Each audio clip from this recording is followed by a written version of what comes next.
Previously on Load Bearing Beams. Robert Zemeckis, he has always said that he wants to make a sequel to Roger Rabbit, that there's a script that Disney owns and he'd love to make it, but he's like, they're not interested in this property. It's too risque. Jessica Rabbit's too sexual for Disney. There's no princesses. And, so we'll probably never see the movie sequel. But the interesting thing is Gary Wolf wrote a book sequel to Roger Rabbit, but it was a sequel to the movie Roger Rabbit, not to his own Roger Rabbit. And I think this is wild. I was trying to think of other examples of this, and I guess the closest I come up with was Jurassic Park, where the author of the book wrote a sequel novel that was more sequel to the movie because Ian Malcolm had died in the Jurassic Park book, but he'd stayed alive in the movie. So when he wrote the sequel, I'm sorry. Am I boring you? You. What's wrong? You're so distracted. Do you not see the giant bunny? The giant bunny. The giant bunny. The giant bunny. What? Do you not see it? The fuck are you talking about? You got Roger Rabbit on the brain. I don't know why I would, but no, it's the 7 foot tall, anthropomorphic, horrifying fucking bunny. Bunny? What? Bunny? What? Again? What? You must discuss Donnie Darko in 7 days, 1 hour, 14 minutes, 39 seconds. Why? Why did you just say why very creepily? What? And kind of like look I was downward. responding to the bunny. He's still talking about the bunny. What are you talking about? Oh my god, this is so frustrating. He said, okay, he just said it, that we need to talk about fucking Donnie Darko. He gave a very specific time frame too. The film Donnie Darko? The cinema. The 2001 movie directed by Richard Kelly?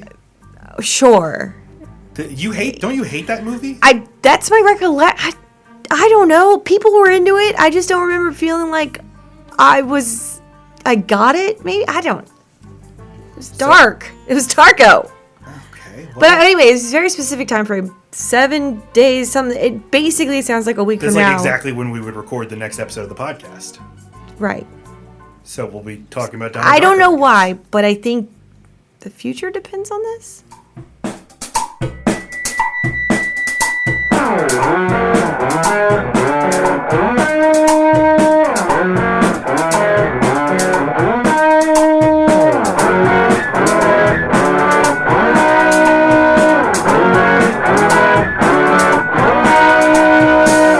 Welcome to Load Bearing Beams. Hello. Hello. Hello. Sorry, that's stuck on your line. Hello to all of you. I'm Lacey Roth. I am Matt Stokes. We thank you for listening. We see that people listen to our podcast and it stresses us out and gives us ulcers and hot diarrhea. Hot diarrhea here. The fact that people actually listen to our fucking podcast. But hey, way to be.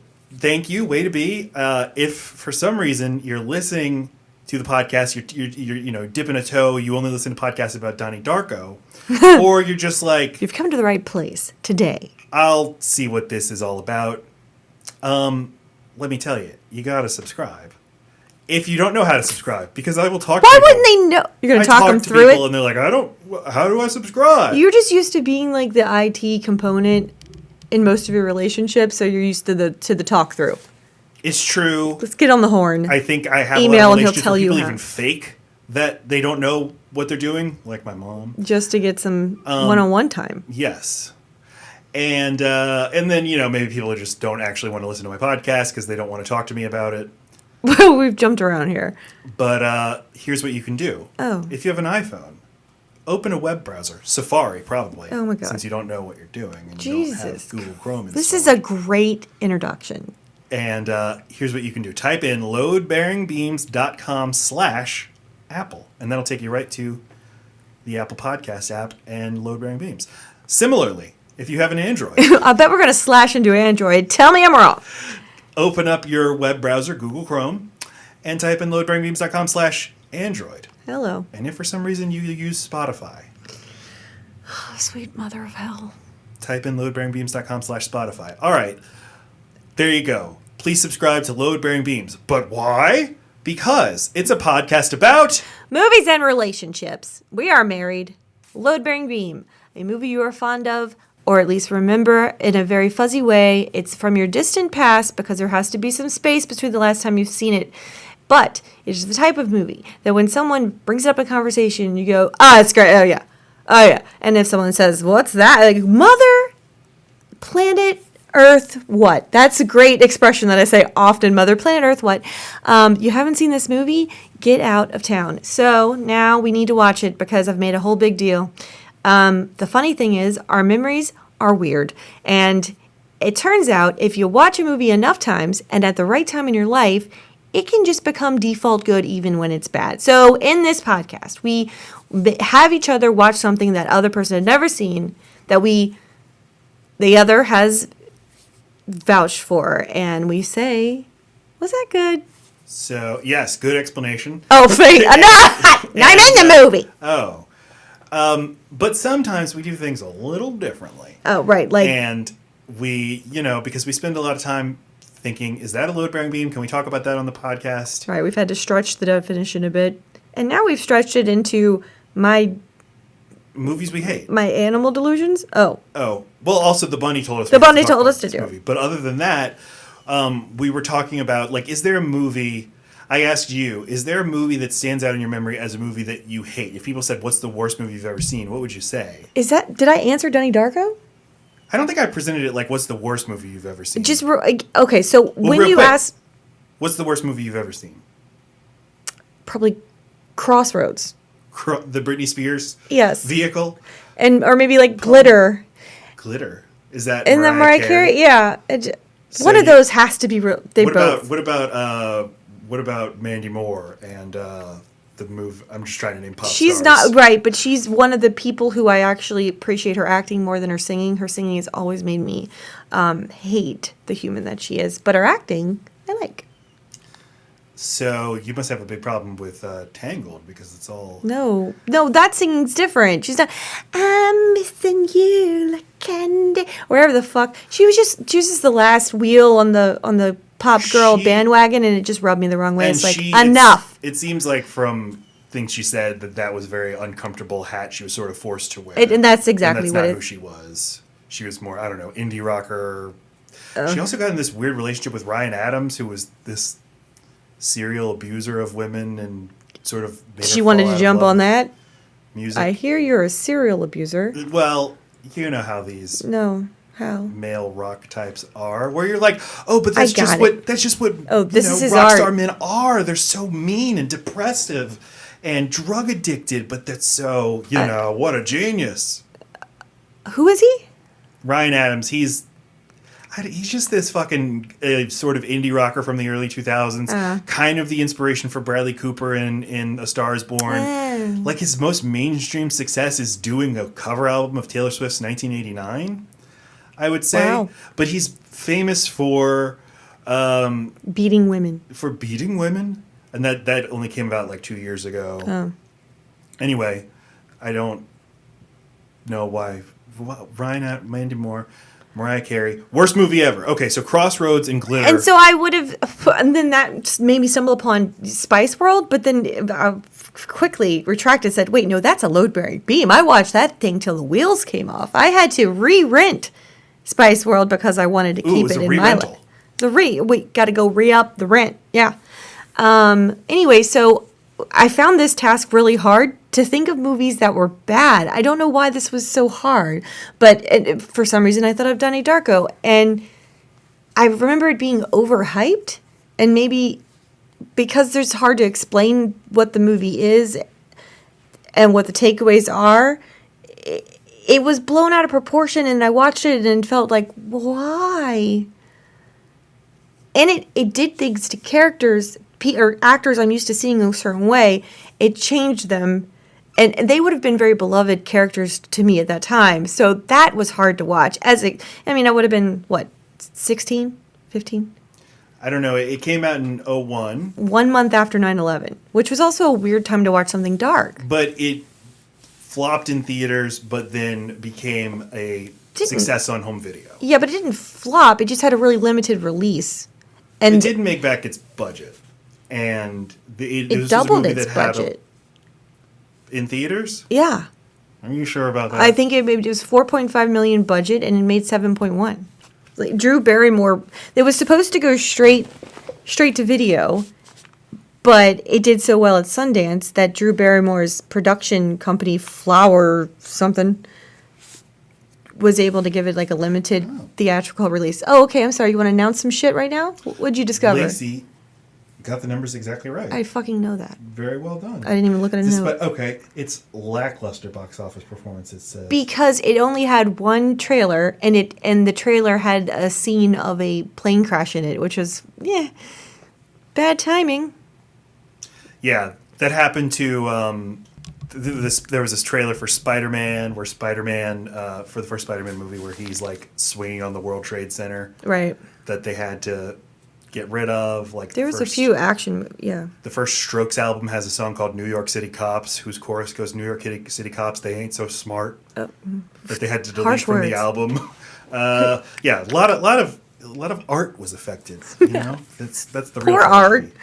But the movie took on the movie's life existed on DVD. Yes, I feel like again and again, and no matter if I pick it because I like it or think I don't like it, the term cult classic. Mm-hmm. I collected these. Apparently, I am a cult-like person. So attracted to cults. We had this idea. Let's do a load hating beam thing. Right, the opposite of a load bearing beam. What is that? Is the movie as bad as you remember? No, it's really good. Now, rewind.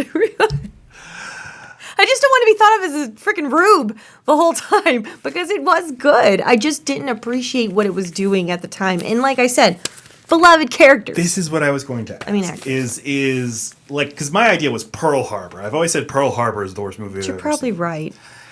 And it's a different kind, but that's like, look at how bad this is. Look at how stupid this is. It sounds like it's a crygasm. Was your disaffection for this movie because you thought you like knew people who liked it who are pretentious? Was it because you didn't get it, or is it because you thought this was just bad, or something else? All of the above. I would not have had. I was like a rom-com person, or my favorite movie at the time that this came out. I'm pretty sure it was Boondock Saints. What did your? It doesn't matter.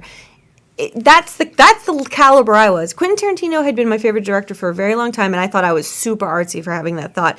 Not that I'm wrong, but those movies pay off. There's a clear story arc, and not that this one, I wouldn't have totally understood the way this one. It does pay off, but it wouldn't have felt that way then. You initially said you're a rom-com person, but then you named Quentin Tarantino and the Boondock Saints. So you liked sort of like... I was just giving you a trashy, slice but of with my edge. Self-aware action movies. With a good guy. There's always a clear... Well, I guess that's not true. I always feel like there's a clear good guy. But you also liked goth movies. You liked The Crow. And, but no, that was a beam I faked. It wouldn't have been a movie that stuck then. It was a movie I thought I was supposed to like. You liked, The Craft. That I loved. But there's a clear good guy. It ends neatly. There's literally a good witch. It's a fucking fairy tale with black clothes. Mm-hmm. So I liked anything that with the appearance of edge that still made me feel okay by the end of it. That good conquered all, that bad things don't actually happen to good people. And that's what those movies, all of those have in common. And The Crow did not have that in common. Bad things happen to good people, and that stayed the truth, and that bothered me. Mm-hmm. So I had to grow into the appreciation for those things. And they were not disposable bubblegum, nothing. Okay, now I can delete that from my brain. I'll quote it later, but I don't have to ruminate on that. Where this movie, Donnie Darko, you think about it the next day. I've been thinking about it today. That's 2 days after I've seen it. The soundtrack is haunting and awesome, and just that sticks to you. Mm-hmm. And what it did to actors that I knew one way, but they were still good this other way, that would have bothered me then. It would have taken me out of my bubble. So my awareness of I had never seen Donnie Darko. I knew people loved it. That a certain type. Maybe it was kind of signaling I'm sort of a cerebral. I like things that are trippy. I like things that really make you think. That's pretentious was the right word though. There was a certain. If someone told you that was their favorite movie, I don't want to have a really long conversation with that person. I don't know. It depends. Well, I'm trying to get out of this sort of like stereotyping people, sort of based on the art they consume. No. I just meant so nostalgia can be a negative thing too, right? I mean, I know this feeling of nostalgia both hurts and is warm, but I mean, maybe that's the wrong word to use. I had a very clear thing that I felt about a person who'd bring up that movie, and mainly it was something bad about me. A person that I instantly went smarter than me. Mm-hmm. Moving on, you won't like me that much when I tell you my favorite movie is What About Mary? That's not it. Something about Mary. What about 10 Dresses? How to Marry a Man That's Not Greek.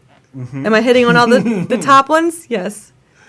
My best friend's. I see all of these. I know. My best friend's road trip. Can I ask you something? We had this what I thought was delightful exchange on our podcast last time where we were doing like adventures in your dyslexia. Yeah. Trying to figure things out. Road mapping my neurons. Is that okay? I don't know. I like learning. I like trying to figure out what it is that is misfiring and maybe I can make it better. Was I a little too flippant? No, okay, you acknowledge that it is a thing that affects me. You acknowledge that I am smart and you don't think I'm dumb when I can't recall things. So that's all I need from you. I need you to I need you to not doubt that I'm struggling for a legit reason. That's what bothers me. When people, because dyslexia was just a term for someone who did something backwards or backwards, or it was used in such a playful, like dismissive way for my entire childhood and even up into just a year. I mean, people are just more aware now. Mm-hmm. But the word, people think they know what it means and they think it's funny. And they think it's funny to call someone that whenever they do something that is mixed up. Mm-hmm. That bothers me. But you don't do that. But I do I do think it's charming but it's like, am I making fun? I don't think of myself as making fun of you when we're like trying to make Don Bluth, John Wilkes Booth. Shut up. JFK. My whole head is just one big word association project, and I'm just impressed I ever get anything out of my mouth. Oh yes, you're a goddamn hero, and yes, yeah, we have a podcast where we have to talk about a lot of names and dates and shit. But I think it is part of what makes you, and why I think our podcast works is because we're very different. Yeah, thinkers. Types of speakers, too. I do want to acknowledge to the listener that I don't know what the answer is. You're not saying you understand it, and you don't know what it's like to have it. You're not belittling it. You just find those quirks in me charming, and so you're celebrating the way it here we go again. The way it expresses itself in my brain. Yes, and if we have, and I give you permission. If we have funny exchanges about it, that I both feel like it's entertaining and don't want it to belittle it or make it seem like I don't take it seriously. I think it's a discovery of it. I don't know. I think we're examining it. I think we're giving it a little bit of airtime, so maybe people can relate to it. And lots of people are undiagnosed and just think they're bad readers, think they're not the type of person who reads. I literally thought I'm a non-reader. That's not a thing.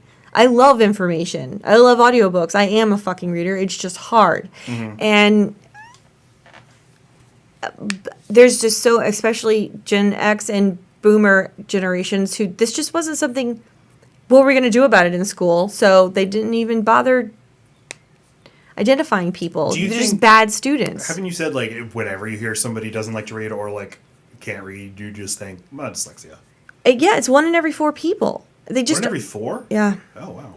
It's I mean, it's a huge part of the population, and people think they just have bad handwriting, don't understand how to read clocks, left and right bewilders them. They think they're like ditzy and quirky. It's like, no, your neurons are literally firing differently. The part of your automatic process part of your brain does not fire. You are constantly using the learning part of your brain. The part of your brain where you're first figuring something out is what I use every time I read. That's why I have to completely concentrate. I cannot have music or distraction. And I get tired. I'm cognitively exhausted if I read for too long. And that's why. Because it's like I'm in school the entire time I'm doing it. And working like way, way harder than... Well, that's what I'm saying. When you're learning something, your brain is working a lot harder than once it's an automated process. Mm-hmm. My brain will never make understanding sound. It's sounds. It's not, the letters aren't all switched around. It's that sounds, the fact that letters make sounds is something my brain is never going to understand. So that's why everything is just a word puzzle.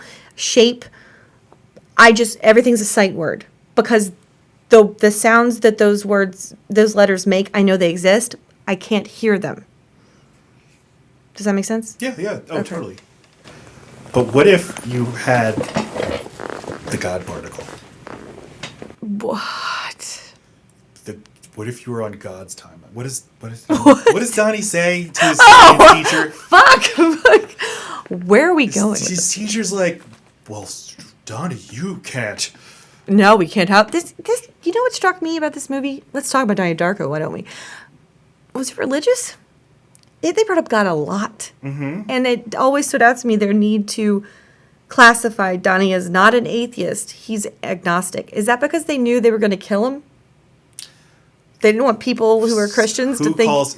Who calls him an agnostic rather than an atheist? So a big part of this movie is the therapy sessions he has with his therapist, and she like hypnotizes him and stuff. It's kind of a nice relationship. It seems to be warm. He seems to get stuff out of it. But the last session, she makes a point to tell him, you know, Donnie, you're not atheist. You blah blah blah blah blah blah agnostic. And then that's how it, like, that's it. That's the whole point, was to say not damned, just quizzical. Because you are saying... Because right afterward, not long after, they kill him. Who kills him? Life. He does not leave his bed. A jet engine falls in his room and he dies. The whole movie would not have happened. I guess we should explain the movie. Well, It begins... I'm Tarantinoing this shit, starting from the end. And we're in Benjamin the suburbs. Button. Okay. AKA hell. Everything's so lily white. You know what I like about this movie? What? The font? The amazing intro and outro songs to begin with. Just long spanning the whole song. They do a lot with it. But now things are just a little off right away. And they seem more sinister than they are. That's really the theme of the whole movie. Something sinister seems like it's happening the entire time. Yeah, because it's the suburbs and they're fucked up. Well, no, the daughter, like, delightfully skipping up to the dad who's doing yard work to ask him a question. He then leaf blows the shit out of her so she'll go away. And then never say anything about it. Dad. That's what I was going to say. Those parents laugh the right amount. Too much. The dad, like my own dad, is laughing at horrific times. But it's a real defense mechanism. It is really something people do to break tension, and that was a tense fucking family. Yeah. There's video footage of my dad. My I don't know if I should tell this story. My sister is adopted. She was born in South Korea. She's a foreign adoptee, and I'm 16 years older than her. So when I was 16, my family adopts her. And the way that she joins our family is she travels across the ocean on a plane.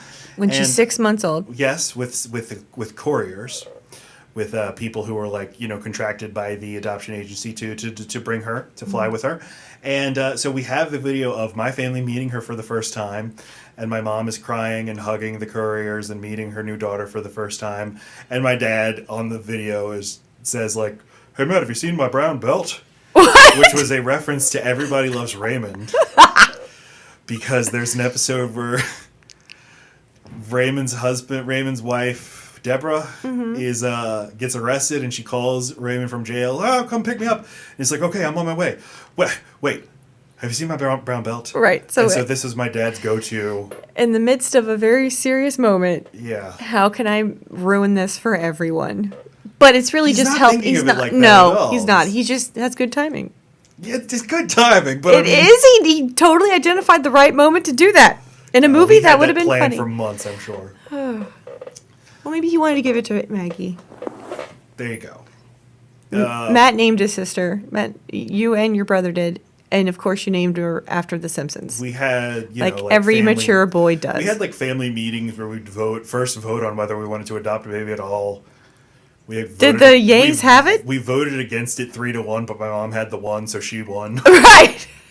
So we got the baby. But yeah, we were discussing names, and discussing. me and Elliot both loved The Simpsons, and we suggested Maggie. And my mom said I wanted to name her Rose, which is her middle name, and we're like, no, Maggie, because she's a baby, like Maggie from The Simpsons. So that's where there you go. From. So that's a relevant story. Dads love to make jokes. Oh. At bad times. You'd say they even have their own kind of humor. One might say that. Their own kind of jokes. But I feel like, having not seen this movie, knowing when it was made, and knowing the climate of the time, sort of right before 9/11, sort of angst about just consumerism. Like American Beauty had come out 2 years earlier, and it's like, look, middle class life is hell, but a bag floats in the air, and that's lovely. A bunny hops through your golf course. Masturbates thinking about teenagers. What does it all mean? Okay. So I'm kind of getting but then crucially, Donnie takes medication. You're like, oh my, medication, the worst of all sins. Because I feel like it was very fashionable at the time to think about, not from like a big pharma capitalist way, but like they're trying to make us all the same kind of way. Yeah, almost always. But this is also the type of mental illness that's just a little bit more easy to make a movie about, because it's got a lot more going on with it that you can show in action and not just like deep thoughts. So of course he's paranoid schizophrenic. Paranoid schizophrenic. Right, which is usually the one in the movies. And I think that is something common with that issue, is that you don't want to take your medicine.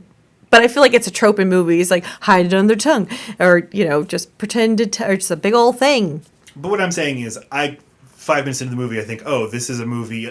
Everything that's going to happen, every trippy thing that I've heard about is caused by his medication, and this is a movie about how medicine is bad because it turns us all into drones. Got it.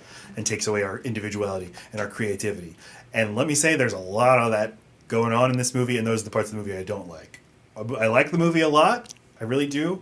What parts? It's Donnie in class being like, he's like, chaos is creation, destruction is art. It'd be great if we burned down all the money.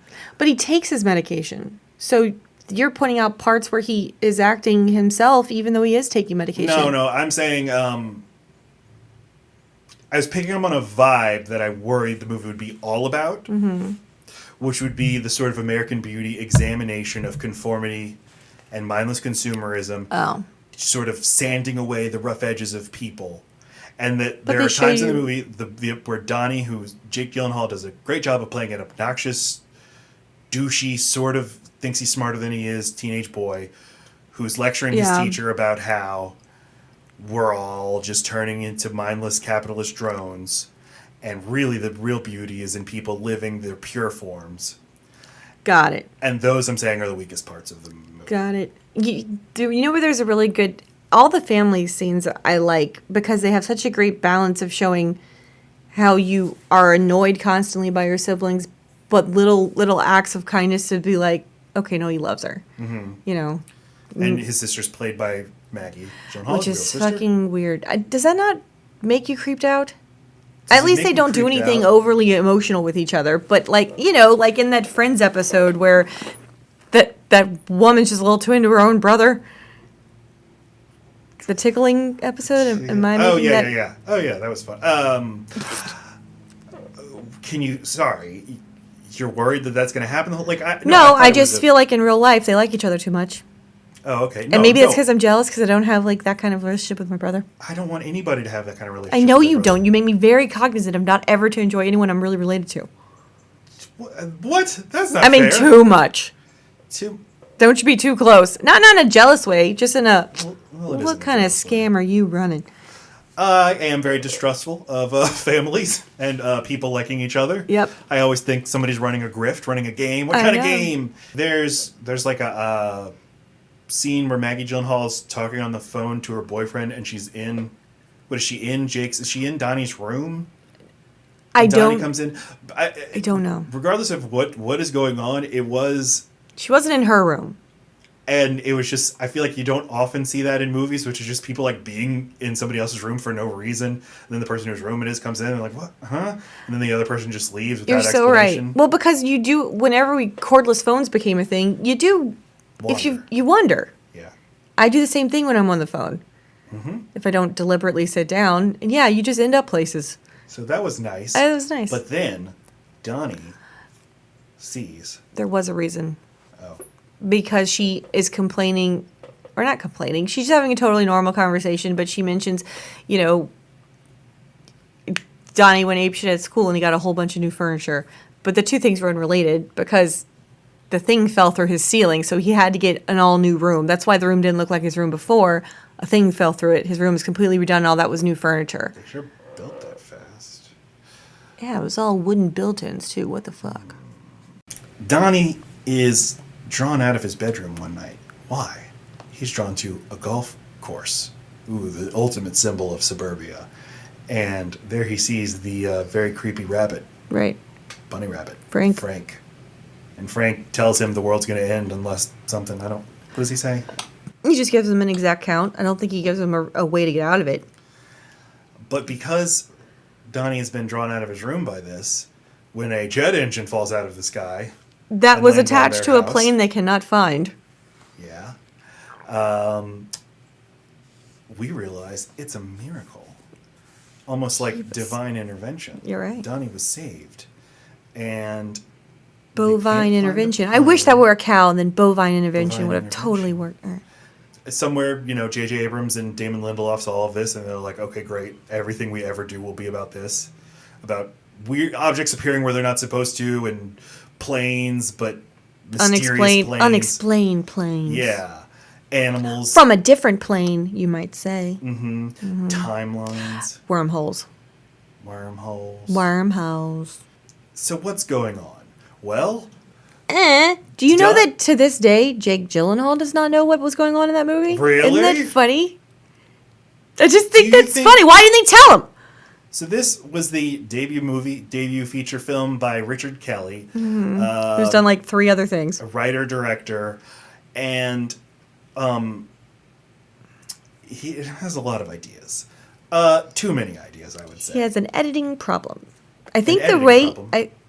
if when you have too many ideas and you put them all on the screen, you have an editing okay. problem. And I think the thing that saved him was the amazing actors he managed to get and the fact that they did it in 28 days. They shot this bitch in 28 days, which just happened to be the amount of calendar days that passed by on the actual movie. That was an accident. Wow.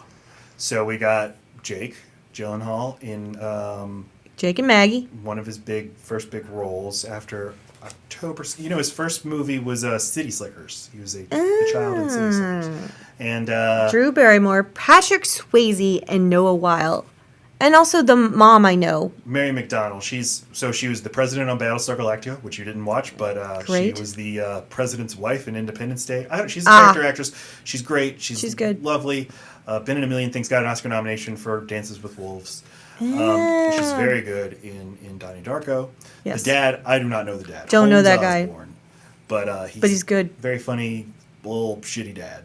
Not shitty like like he's a little bad shitty dad. Just, Yeah, just, no, he's just- a little stinker. Yeah. He's got a little stinker face. Yeah, and Donnie's dealing with some stuff, and he goes to a school where everyone wears the same thing, a uniform, almost like they're trying to sand off the rough edges, and turn them all into. I'm just going to keep repeating this. Okay.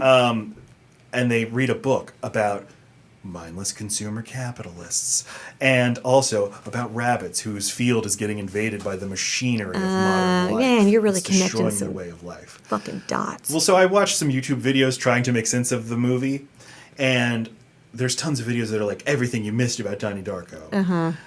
Easter eggs are fun, but they don't always mean something. Or they can mean to. Are there extra Easter eggs because it's a bunny? Shit. It's all connected, man. I think there's this thing. It happens in. I think it happens in movies a lot, where you're a director making your first movie, and you're like, I'm putting in every idea I've ever had, and every might be my only frame shot. of this is going to mean something, and everything's going to foreshadow something else, and everything's Even be if I never a get call out around to to something else. So Donnie plays a video game where a car gets overturned, just in the same way that the car crash happens later in the movie, and there's like shit like that is happening.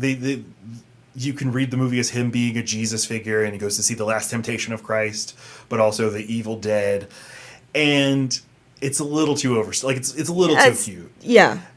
But it's often why directors' first movies are better when they're much more modest. Like, I like going for broke, but I think you can think of packing all your ideas in as being synonymous with being ambitious.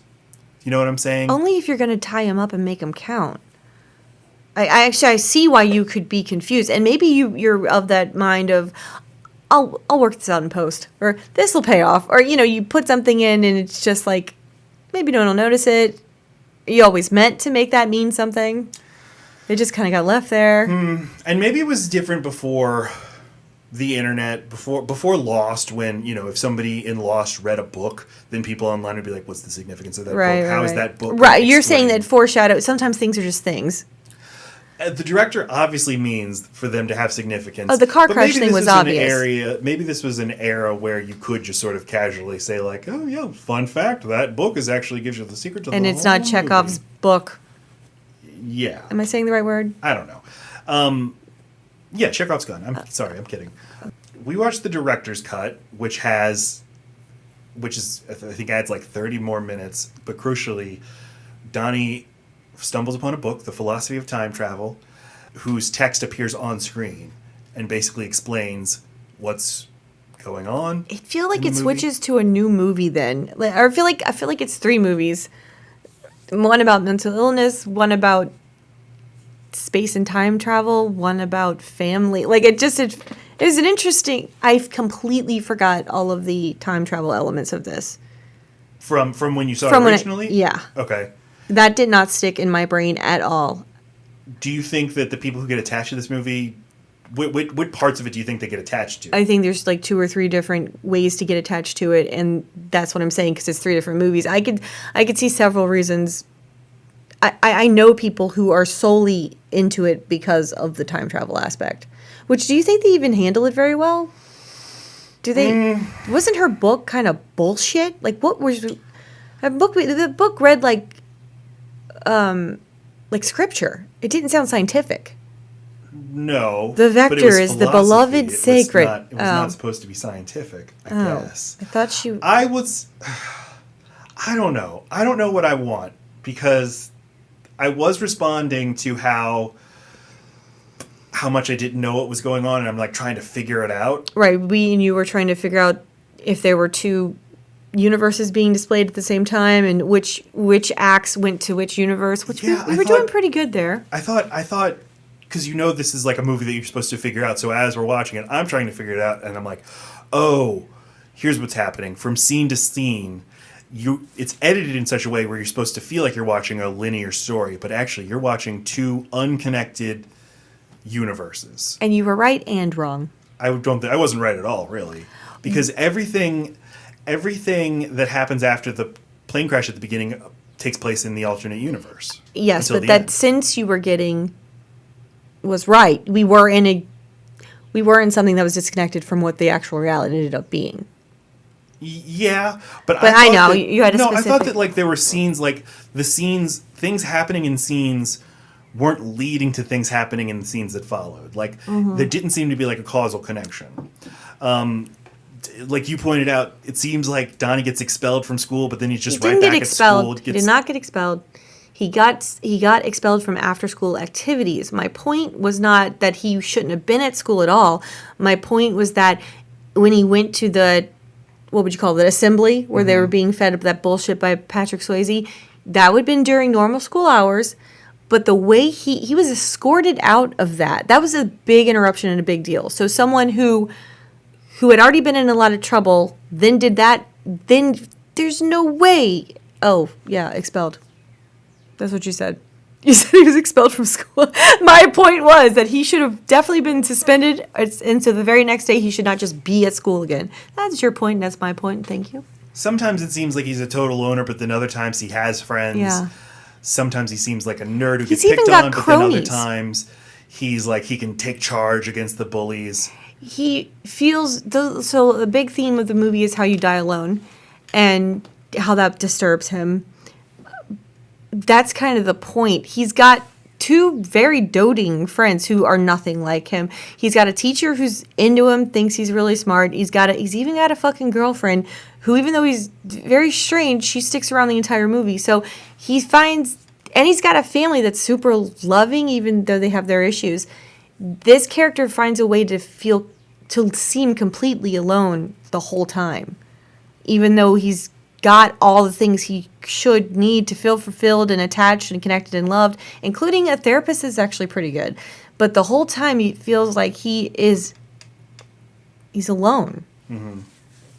Because it's told from his point of view. Maybe. You also don't know if everything you're seeing is actually Right. happening. Then there's elements of hypnosis. There's this therapist saying, the drugs I prescribed you are just placebos. They don't do anything. I forgot about that. But then you're like, well, but is that just part of his delusion? Is this actually what's happening? Is he mentally ill at all? I do like I do like while I'm watching how much I feel like I can't grasp onto what's happening. Mm-hmm. Since I've watched all these YouTube videos, like it does make me think the movie's less. Deep. I just think less of the movie than I did when I was watching it. But I really enjoyed it while I was watching it.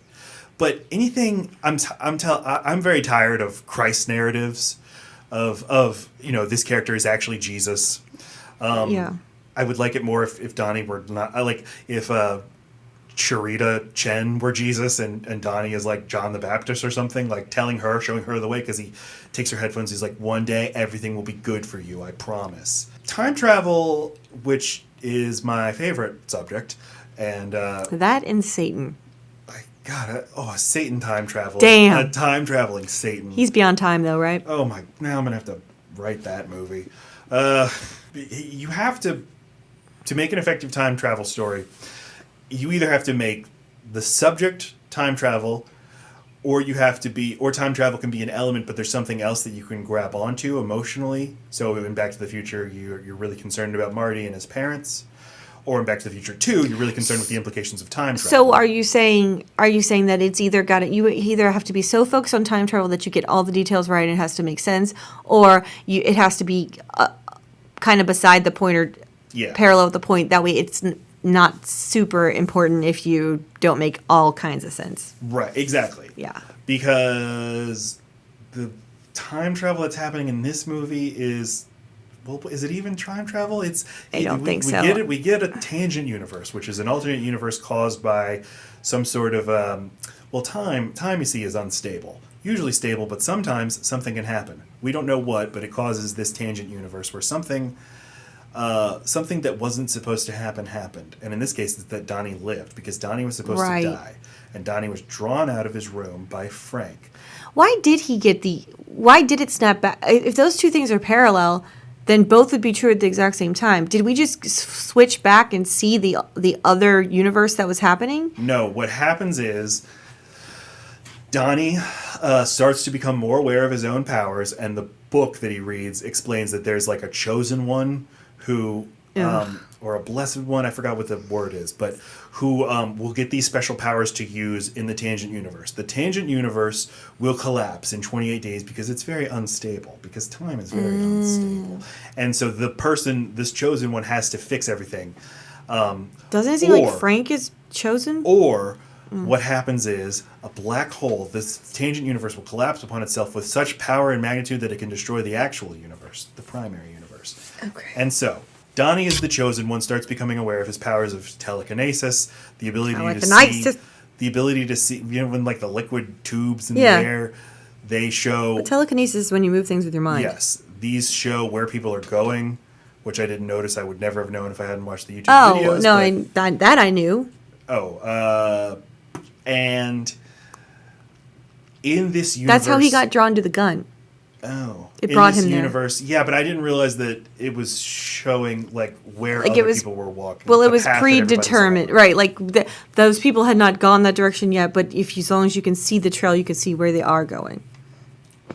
So he becomes aware of these powers and becomes aware that there are things in this universe that are trying to help him. And one thing that can happen is people can die and then come back to life to help him. And that's what happens with Frank.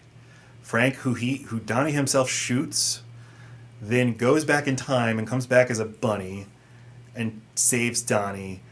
And then because he saves Donnie just so that he can be destroyed.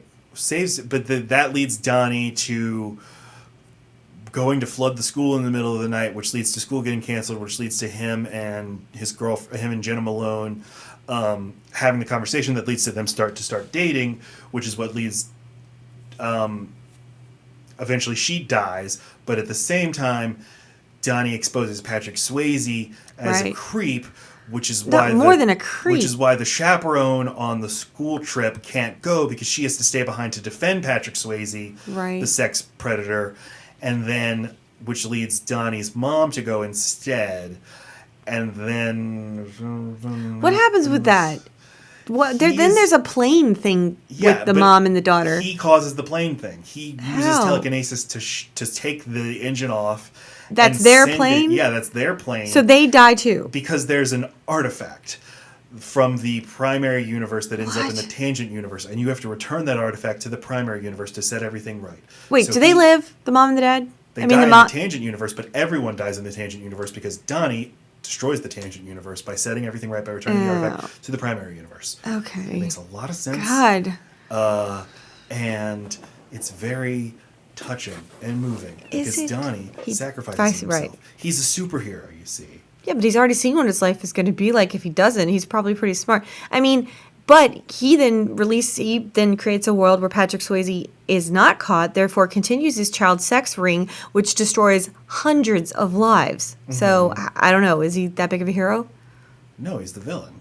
Who? Donnie. Because he spared himself. What? I was trying to follow you. You said, is he that big of a hero? I'm saying he's got to choose between ruining his own life and saving hundreds of children's lives or fixing his life. No, the whole world would have ended. The actual primary world would have been destroyed because the force of the black hole caused by the tangent universe collapsing would have destroyed. I've slipped into a coma. I know. If it were based on... There's so many good movies about time travel theory that use real physics. Okay, but I would like it better if there really were a more dilemma choice. Like, you could see why Donnie would pick for himself to die, to spare himself all those things, all those tragic things he would have done. But he'd have to be choosing against anyone ever finding out about Patrick Swayze's underground ring. You're so right. Yes, that would be more interesting choice. Yes, if it's the whole universe is going to end. Then it's like, okay, well, got it. Choice, right? No, but then maybe nobody has a choice. Maybe everything is deterministic. And there's also these theories that everything that happens in the tangent universe is on repeat. So, like, maybe that's why these scenes seem disconnected, because we're seeing this play over and over and over again until he can finally get it right, like Groundhog Day. Mm-hmm. Yeah. I'm just thinking about Patrick Swayze's role in this movie. It would have been very disturbing for me because obviously I'm a Dirty Dance fanatic, but his reach had to mean something. Like he was infecting the whole town, so I feel like that was like telling you, like, if he keeps going, this is going to be a movement far beyond this town. He's going to have access to more and more families. In the video that they show, the very cheesy, funny video of him changing lives, he slaps that kid on the butt. And I remember that standing out because that wasn't sports. That wasn't his kid. There was no reason for that. And then it turns out he's a creep. So I'm thinking his universe is just going to keep expanding. His access to people, his ring, his power, his money, his ability to hide all of his things that he's doing, his protection. If he's famous, it's harder to arrest him. We look to these charlatans to give us answers, to make the world easy for us to understand. Make a two-sided spectrum. Fear and love. Fear and love. We need to look to people like Donnie who can say, no, there's more to it than that. Well, I am not just going to put the world into one or two qualities.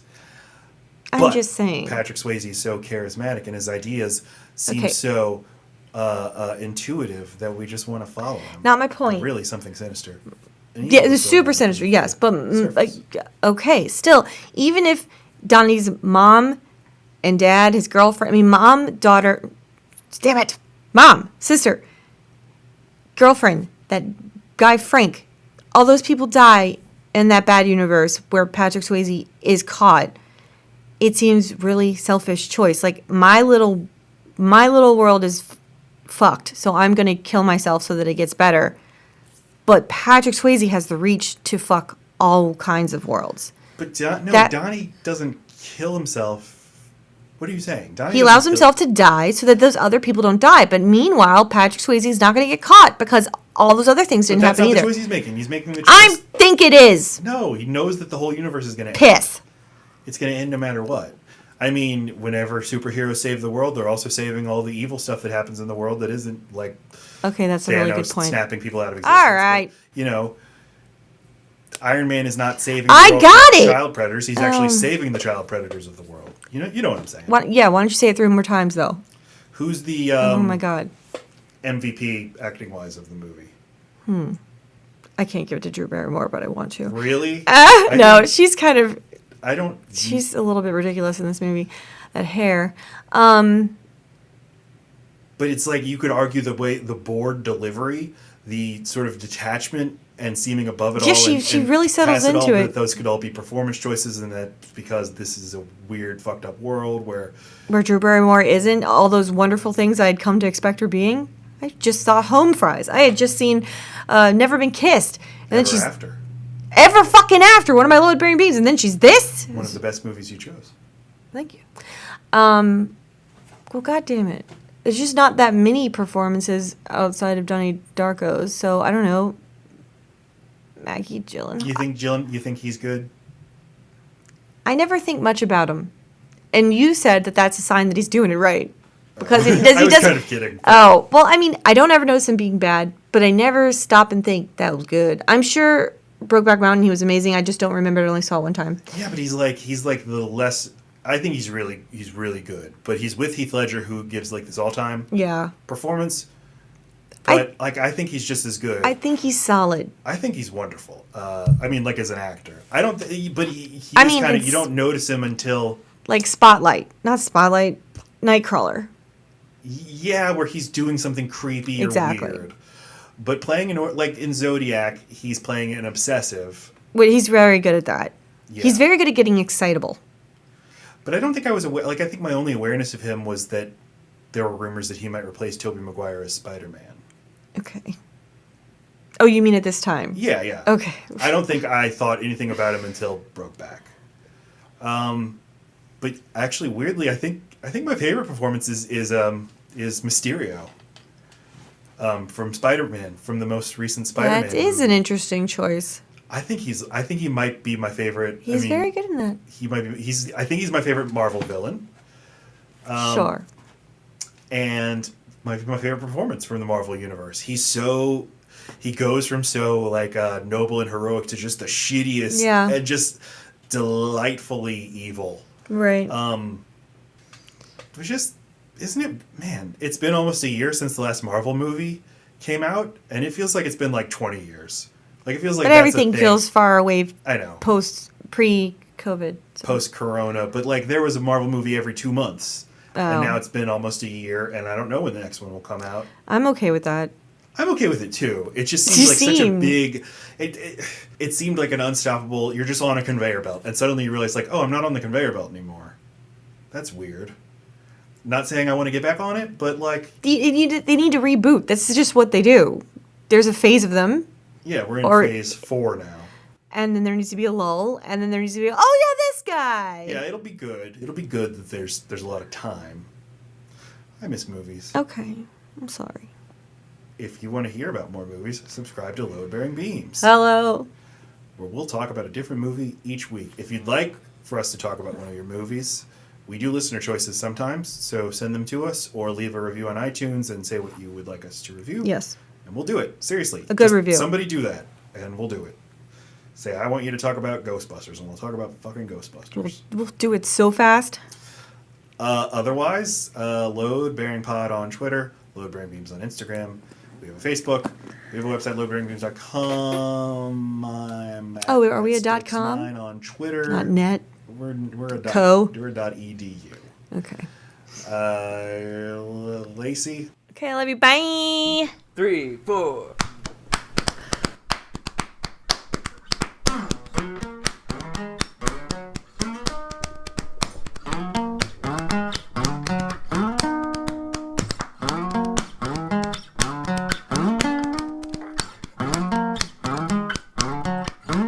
Everybody, love bear.